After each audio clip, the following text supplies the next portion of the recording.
Suster malam, penunggu lorong rumah sakit. Rumah sakit Tunas Harapan berdiri megah di tengah kota. Bangunannya modern, dengan fasilitas yang cukup lengkap untuk menangani berbagai kasus kesehatan. Namun, di balik gemerlapnya teknologi dan keramahan staf, rumah sakit itu menyimpan cerita yang tak semua orang berani bicarakan. Di lorong-lorong tertentu, terutama saat malam, sering terdengar suara langkah kaki yang teratur. Kadang, pasien dan perawat mengaku melihat seorang suster dengan seragam putih kuno membawa nampan logam. Suster itu dikenal ramah, tetapi hanya muncul di tempat yang tidak seharusnya ada staf medis. Sebagian percaya bahwa dia adalah penjaga yang melindungi pasien, sementara yang lain menganggap dia sebagai tanda malapetaka. Rina, seorang perawat muda yang baru diterima bekerja di Rumah Sakit Tunas Harapan, memulai hari pertamanya dengan antusiasme tinggi. Malam itu, dia dijadwalkan bertugas di ruang ICU bersama Bu Lestari, seorang perawat senior yang dikenal tegas. "Kamu beruntung dapat giliran malam," kata Bu Lestari sambil tersenyum tipis. "Rumah sakit lebih tenang saat malam, meski kadang ada hal-hal aneh." Rina tertawa kecil. "Aneh bagaimana, Bu?" Bu Lestari menggeleng. "Kamu akan tahu sendiri nanti." Malam itu berjalan lancar. Namun, sekitar pukul 2 dini hari, ketika Bu Lestari meninggalkan ruangan untuk mengambil obat di gudang, Rina mendengar sesuatu dari lorong. Suara langkah kaki terdengar perlahan, seolah seseorang berjalan mendekat. Dia menoleh, tetapi lorong itu kosong. Tiba-tiba, sebuah nampan logam jatuh dari rak penyimpanan tanpa alasan jelas. Suaranya menggema di seluruh ruangan. Rina terdiam, mencoba menenangkan dirinya. Mungkin cuma angin, pikirnya. Keesokan harinya, saat istirahat, Rina bertanya kepada salah satu petugas kebersihan, Pak Rudi, tentang kejadian aneh yang dia alami.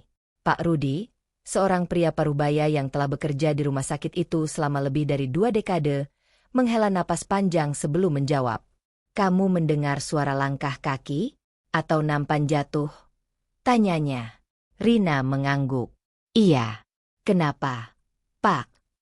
Pak Rudi menatapnya serius. "Itu mungkin Suster Maria. Dia suster yang dulu bekerja di sini, tapi hidupnya berakhir tragis.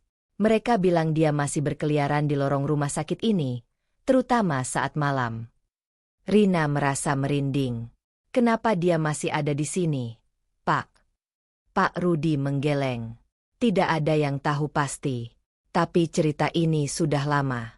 Kamu harus berhati-hati. Jangan keluar sendirian malam-malam." Beberapa hari kemudian, Rina kembali mendapat giliran malam. Malam itu, dia bertugas di ruang anak-anak bersama seorang perawat bernama Siska. Sekitar pukul 1 pagi, seorang pasien anak tiba-tiba menangis histeris, mengatakan bahwa dia melihat suster dengan wajah putih berdiri di dekat tempat tidurnya. "Jangan takut, Nak. Tidak ada siapa-siapa," kata Rina, mencoba menenangkan anak itu. Namun, dia sendiri merasa gelisah. Setelah pasien kembali tenang, Rina dan Siska memutuskan untuk memeriksa ruangan-ruangan di sekitar lorong. Saat mereka sampai di ujung lorong, Rina melihat sekilas bayangan seseorang di cermin. Seorang wanita dengan seragam suster kuno, wajahnya samar-samar terlihat. Ketika Rina berbalik, lorong itu kosong. "Kamu lihat itu?" tanya Rina pada Siska. "Lihat apa?" jawab Siska dengan nada bingung. Rina terdiam, merasa tubuhnya meremang. Rina tidak bisa melupakan kejadian itu. Rasa penasarannya membawanya untuk mencari tahu lebih banyak tentang Suster Maria. Dia mulai bertanya kepada staf lama dan membaca dokumen-dokumen arsip rumah sakit. Dari salah satu perawat senior, dia mendengar bahwa Suster Maria adalah seorang perawat yang sangat berdedikasi. Dia dikenal ramah dan peduli pada semua pasien, terutama anak-anak. Namun, hidupnya berubah ketika dia dituduh mencuri obat dari ruang farmasi.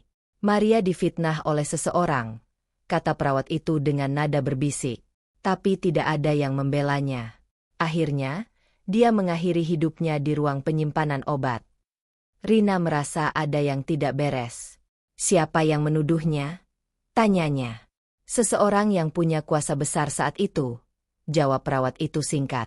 Tapi sekarang orang itu sudah tidak ada.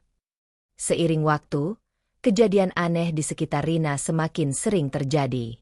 Suara langkah kaki, barang yang jatuh tanpa sebab, dan suara tangisan samar menjadi hal yang biasa dia alami. Namun, yang paling membuatnya takut adalah mimpi-mimpi yang dia alami. Dalam mimpinya, Rina sering melihat seorang wanita berpakaian suster berjalan di lorong rumah sakit. Wanita itu tampak menangis, lalu menunjuk ke sebuah pintu dengan angka 309 di atasnya. Rina mencoba mengabaikan mimpi itu, tetapi rasa penasarannya semakin besar. Dia memutuskan untuk mencari tahu apa yang ada di balik pintu nomor 309.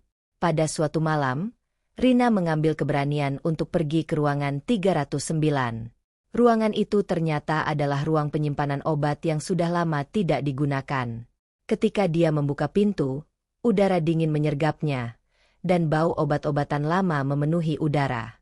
Di sudut ruangan, dia melihat sebuah rak tua dengan kotak-kotak berdebu.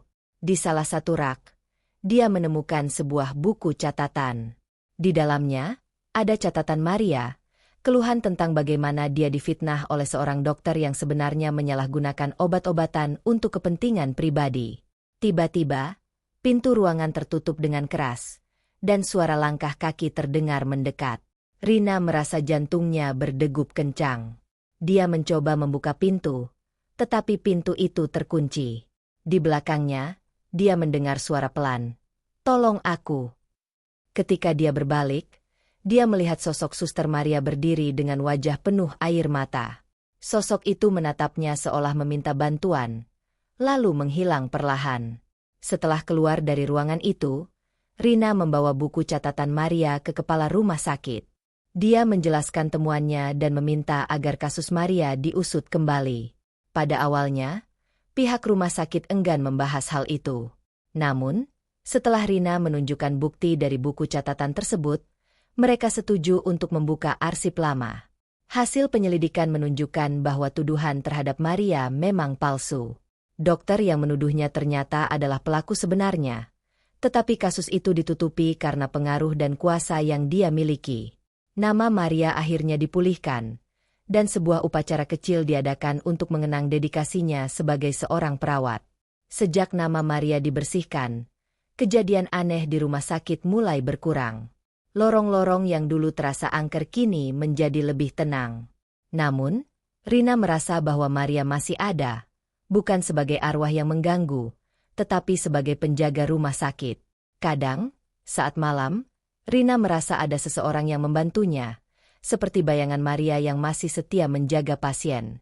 Bagi Rina, pengalaman itu mengajarkan bahwa kebenaran harus diperjuangkan, meskipun harus melewati ketakutan. Kisah ini mengingatkan kita untuk selalu memperjuangkan kebenaran dan keadilan, bahkan ketika orang lain enggan melakukannya. Orang-orang yang berdedikasi, seperti Maria, mungkin pergi, tetapi kebaikannya akan selalu hidup di hati mereka yang peduli.